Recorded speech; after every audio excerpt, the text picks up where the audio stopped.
क्या भारत की राजनीति में सबसे बड़ा उलटफेर होने वाला है? क्या मोदी सरकार का किला दरक चुका है? और क्या राहुल गांधी अब देश के अगले प्रधानमंत्री बनने की ओर बढ़ रहे हैं? गली गली में चर्चा है, संसद में हलचल है और जनता पूछ रही है, क्या वक्त आ गया है सत्ता बदलने का, या मोदी एक बार फिर खेल पलट देंगे? सोचिए जरा, अगर अगले चुनावों में देश की सबसे बड़ी कुर्सी बदल जाए तो क्या आपको लगता है कि मोदी सरकार अब पहले जैसी मजबूत नहीं रही? क्या राहुल गांधी वाकई अगले प्रधानमंत्री की दौड़ में सबसे आगे निकल चुके हैं? ये सवाल सिर्फ राजनीतिक बहस का हिस्सा नहीं है, बल्कि करोड़ों भारतीयों के भविष्य का भी सवाल है। राजनीति का ये खेल ऐसा है जहां एक ही रात में पूरा समीकरण बदल जाता है। और आज हम आपके सामने रखने वाले हैं वो सच जो शायद आपको चौंका दे। पिछले कुछ सालों में राहुल गांधी की छवि में बड़ा बदलाव आया है। कभी विपक्ष और मीडिया उन्हें गंभीरता से नहीं लेती थी, लेकिन भारत जोड़ो यात्रा के बाद राहुल गांधी का ग्राफ लगातार ऊपर जा रहा है। आम लोगों से सीधा संवाद, बेरोजगारी और महंगाई जैसे मुद्दों पर उनकी आक्रामक राजनीति और सोशल मीडिया पर उनकी सक्रियता ने उन्हें एक नई पहचान दी है। हाल ही के सर्वे बताते हैं कि 2023 से 2025 तक राहुल गांधी की लोकप्रियता लगभग दोगुनी हो गई है। यही नहीं, दक्षिण भारत में उनकी पकड़ इतनी मजबूत हुई है कि मोदी के बराबर खड़े दिखाई दे रहे हैं। एनडीटीवी पोल ट्रैकर के अनुसार अब 36% लोग राहुल गांधी को संभावित प्रधानमंत्री मानने लगे हैं। लेकिन क्या सिर्फ राहुल गांधी का ग्राफ ऊपर जाना ही कहानी है? नहीं, इसकी दूसरी तरफ है मोदी सरकार की चुनौतियां। भले ही भारत की जीडीपी ग्रोथ अब भी 6% से ऊपर बनी हुई है, लेकिन जमीनी हकीकत बेरोजगारी और महंगाई को लेकर बहुत कठोर है। Centre for monitoring Indian economy यानी CMIE के डेटा के मुताबिक बेरोजगारी 8% तक पहुंच चुकी है। खाने पीने की चीजों की बढ़ती कीमतें आम जनता में गुस्सा फैला रही हैं। सिर्फ आर्थिक मोर्चे पर ही नहीं, राजनीतिक मोर्चे पर भी मोदी सरकार दबाव में दिख रही है। विपक्षी गठबंधन इंडिया अलायंस लगातार मजबूत हो रहा है। कई राज्य चुनावों में भाजपा को उतनी सफलता नहीं मिली जितनी अपेक्षा थी। और सबसे अहम बात, एनडीए के सहयोगी दल अब दबाव की राजनीति खेल रहे हैं। संसद में बिल पास कराने के लिए भाजपा को अब छोटे दलों पर निर्भर होना पड़ रहा है। यही वजह है कि विपक्ष का दावा है, मोदी सरकार अल्पमत में आ सकती है। लेकिन जनता का मूड क्या कहता है? हाल ही में 10 लाख लोगों पर किए गए एक ऑनलाइन सर्वे में 41% लोगों ने कहा कि वो बदलाव चाहते हैं। 33% अब भी मोदी को पसंद करते हैं, लेकिन राहुल गांधी की लोकप्रियता बढ़कर 29% तक पहुंच गई है। ये फर्क धीरे धीरे कम हो रहा है। यही कारण है कि राहुल गांधी का प्रधानमंत्री बनना अब महज कल्पना नहीं, बल्कि वास्तविक संभावना के तौर पर देखा जाने लगा है। राहुल गांधी की रणनीति भी साफ नजर आती है। वो युवाओं और किसानों पर फोकस कर रहे हैं। कांग्रेस ने अपने 2025 रोड मैप में 3 बड़े वादे किए हैं। पहला, रोजगार गारंटी स्कीम, दूसरा, महंगाई पर नियंत्रण और तीसरा, शिक्षा और स्वास्थ्य पर 2 गुना बजट। ये 3 मुद्दे ऐसे हैं जिनसे सीधे तौर पर भारत की सबसे बड़ी आबादी जुड़ी हुई है। यही कारण है कि राहुल गांधी का नाम अब सिर्फ विपक्ष के नेता के तौर पर नहीं, बल्कि प्रधानमंत्री पद के गंभीर दावेदार के रूप में लिया जा रहा है। ग्राउंड रिपोर्ट भी यही कहती है। दिल्ली के एक कॉलेज छात्र ने कहा कि राहुल गांधी अब पहले जैसे नहीं है। उनका भाषण काफी दमदार हो गया है और हम बदलाव चाहते हैं। उत्तर प्रदेश के एक किसान ने कहा कि महंगाई ने जीना मुश्किल कर दिया, अब तो राहुल ही उम्मीद है। वहीं गुजरात से एक व्यापारी ने कहा कि मोदी जी ने विकास किया है, लेकिन जनता बदलाव चाहती है तो रोक कौन सकता है। मीडिया का बड़ा हिस्सा अब भी मोदी सरकार के पक्ष में दिखता है, लेकिन सोशल मीडिया का समीकरण बिल्कुल बदल चुका है। इंस्टाग्राम पर राहुल गांधी के फॉलोअर्स 12 मिलियन से ऊपर पहुंच चुके हैं। ट्विटर या एक्स पर राहुल फॉर पीएम हैशटैग बार-बार ट्रेंड कर चुका है। वहीं मोदी सरकार की डिजिटल टीम अब पहले जितनी आक्रामक नहीं दिख रही। यही वजह है कि युवा वोटरों के बीच राहुल गांधी का नाम तेजी से फैल रहा है। विदेशी मीडिया भी इस बदलाव पर नजर रख रहा है। वॉशिंगटन पोस्ट और द गार्डियन जैसे अखबारों ने राहुल गांधी को इंडिया का री इमर्जिंग ऑपोजिशन फेस बताया है। यूरोप और अमेरिका के कई राजनीतिक विश्लेषक मानते हैं कि भारत में मोदी युग का एंड गेम शुरू हो चुका है। लेकिन बड़ा सवाल अब भी वही है, क्या राहुल गांधी सच में प्रधानमंत्री बन सकते हैं? जवाब है हाँ भी और नहीं भी। हाँ, अगर विपक्ष एकजुट रहता है। हाँ, अगर मोदी सरकार महंगाई और बेरोजगारी पर काबू नहीं कर पाती। हाँ, अगर राहुल अपनी नई इमेज को लगातार गंभीर और मजबूत नेता की तरह बनाए रखते हैं। लेकिन जवाब नहीं भी है, अगर विपक्ष आपस में बिखर गया।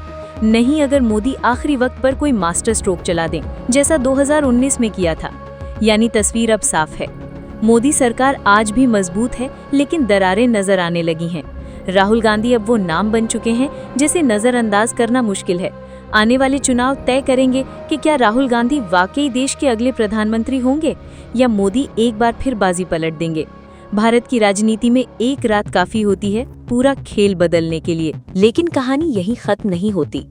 राजनीति का खेल जितना दिल्ली के गलियारों में तय होता है, उतना ही राज्यों के मैदान में भी। और यही वजह है कि अगर हमें समझना है कि राहुल गांधी की राह कितनी आसान या मुश्किल है, तो हमें राज्य दर राज्य जनता का मूड देखना होगा। उत्तर प्रदेश, देश की सबसे बड़ी राजनीतिक प्रयोगशाला। यहाँ की सियासत अगर बदली तो पूरे देश का नक्शा बदल जाता है। पिछले लोकसभा चुनावों में भाजपा ने यूपी से लगभग क्लीन स्वीप किया था, लेकिन अब तस्वीर अलग दिख रही है। समाजवादी पार्टी और कांग्रेस का गठबंधन लगातार मजबूत हुआ है।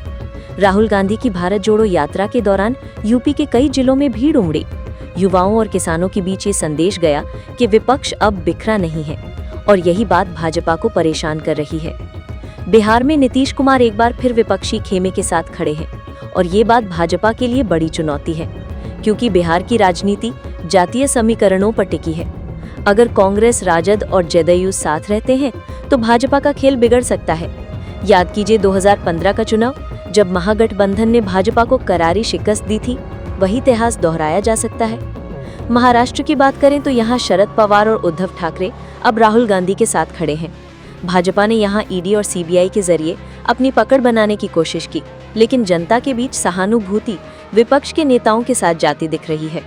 राहुल गांधी जब महाराष्ट्र दौरे पर गए थे तो उनका स्वागत जिस तरह से हुआ, वो बताता है कि वहां उनकी स्वीकार्यता तेजी से बढ़ रही है। दक्षिण भारत का जिक्र तो पहले ही हो चुका है।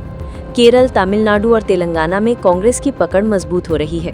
खासकर केरल में राहुल गांधी वायनाड से सांसद हैं और वहां उनकी छवि बेहद लोकप्रिय है। तमिलनाडु में डीएमके के साथ गठबंधन कांग्रेस को और ताकत देता है। तेलंगाना में हाल ही हुए विधानसभा चुनावों में कांग्रेस की जीत ने राहुल गांधी की छवि को और ऊपर उठाया है। अब आते हैं पश्चिम बंगाल पर। ममता बनर्जी भले ही अपनी पार्टी तृणमूल कांग्रेस को सबसे आगे रखना चाहती हूँ, लेकिन मोदी विरोध की राजनीति में वे भी राहुल गांधी के साथ खड़ी दिखाई देती हैं। ममता का वोट बैंक मुस्लिम और ग्रामीण इलाकों में मजबूत है। अगर कांग्रेस और तृणमूल साथ आते हैं तो भाजपा को पश्चिम बंगाल में बड़ा झटका लग सकता है। राज्यों की इस तस्वीर को देखकर साफ है कि मोदी सरकार के सामने कई मोर्चे खुल गए हैं। भाजपा के लिए अब चुनाव पहले जैसा आसान नहीं रहा, और यही वजह है कि राजनीतिक विश्लेषक कह रहे हैं 2026 आते आते मोदी सरकार अल्पमत में भी आ सकती है। लेकिन सिर्फ राज्यों का गणित ही सब कुछ तय नहीं करता। असली खेल जनता के मूड का है। अगर जनता बदलाव चाहती है तो कोई भी सरकार अपने आप कमजोर हो जाती है, और यही अभी हो रहा है। देश भर में बेरोजगारी, महंगाई और सामाजिक तनाव की बातें हर नुक्कड़ पर हो रही हैं। किसान आंदोलनों से लेकर छात्रों के विरोध तक हर जगह मोदी सरकार को कटघरे में खड़ा किया जा रहा है। लोग कहते हैं कि मोदी सरकार ने पिछले 10 सालों में बड़े काम किए हैं। सड़कें बनी, हाईवे बने, बिजली पहुंची, डिजिटल इंडिया की छवि बनी। लेकिन अब जनता पूछ रही है, रोजगार कहाँ है, महंगाई क्यों बढ़ रही है? और यही सवाल राहुल गांधी की राजनीति को ताकत दे रहे हैं। राहुल गांधी का एक बड़ा फायदा ये है कि उन्हें अब लगातार गंभीर नेता के तौर पर देखा जा रहा है। पहले लोग उन्हें मजाक का विषय बना देते थे, मीम्स बनाते थे, लेकिन अब वे एक परिपक्व नेता की तरह सामने आए हैं। संसद में उनके भाषण, जनता के बीच उनके सवाल और मीडिया से उनकी सीधी बातचीत ने उन्हें विश्वसनीयता दी है। दूसरी तरफ मोदी सरकार के पास भी ताकतवर हथियार हैं। राष्ट्रीय सुरक्षा, हिंदुत्व और विकास का मुद्दा। मोदी अभी भी बहुत बड़े जनसमर्थन वाले नेता हैं। 2019 में जब विपक्ष एकजुट था, तब भी भाजपा ने 300 से ज्यादा सीटें जीत ली थीं। यही वजह है कि मोदी को हल्के में लेना गलती होगी। भाजपा के पास जमीनी स्तर पर बेहद मजबूत संगठन है। आरएसएस और भाजपा कार्यकर्ता गांव-गांव जाकर चुनाव का माहौल बनाते हैं। यही ताकत विपक्ष के पास नहीं है। तो सवाल ये बनता है कि क्या राहुल गांधी के पास वो ताकत है जो भाजपा के इस चुनावी मशीनरी को मात दे सके? जवाब अभी अधूरा है, लेकिन ये साफ है कि तस्वीर बदल रही है। राहुल गांधी अब सिर्फ विपक्ष के नेता नहीं, बल्कि संभावित प्रधानमंत्री के रूप में देखे जा रहे हैं। और यहीं से शुरू होता है असली मुकाबला। जनता बनाम सत्ता, बदलाव की चाहत बनाम स्थिरता की ताकत, राहुल गांधी बनाम नरेंद्र मोदी। कौन जीतेगा और कौन हारेगा, ये आने वाले वक्त में ही पता चलेगा। लेकिन इतना तय है कि आने वाले चुनाव भारत की राजनीति को हमेशा के लिए बदल देंगे।